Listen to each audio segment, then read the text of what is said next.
Guys welcome back to my YouTube channel. ఈ రోజు అయితే లెగ్ పీస్ ఫ్రై ఎలా చేసుకోవాలి చూసేద్దాం. ఫస్ట్ అయితే లెగ్ పీస్ని ఫుల్గా వాష్ చేసుకోవాలి మంచిగా, ఉప్పు కొంచెం ఇంకా నిమ్మరసం వేసుకొని.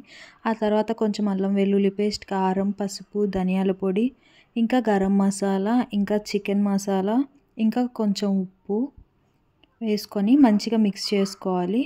ఇంకా కార్న్ఫ్లోర్ మైదా సేమ్ రేషియోలో వేసుకోవాలి. ఇదైతే కసూరి మేతి వేసుకుంటున్నాను, మీకు ఇష్టమైతే వేసుకుని లేదంటే స్కిప్ చేసేయండి. పెరుగు వేసుకోండి, పెరుగు వేసుకుంటే బాగుంటుంది. నేనైతే పెరుగు స్కిప్ చేశాను. ఇలా రెండు ఈక్వల్ రేషియోలో తీసుకున్న తర్వాత కొంచెం కరివేపాకు ఇంకా నిమ్మరసం స్క్వీజ్ చేసుకోండి. తర్వాత మంచిగా మిక్స్ చేసుకున్న తర్వాత కొంచెం జీడిపప్పు పేస్ట్ వేసాను నేనైతే, మీకు ఇష్టమైతే వేసుకోవచ్చు లేదా స్కిప్ చేసేయచ్చు. ఇంకా తర్వాత ఒక ప్యాన్లో ఆయిల్ వేసుకొని మంచిగా వేడెక్కిన తర్వాత ఇలా లెగ్ పీస్ని అందులో వేసుకొని ఫ్రై చేసుకోవడమే, అంతే, చాలా simple. That's all for today. Thanks for watching. Please do like, share and subscribe. Bye.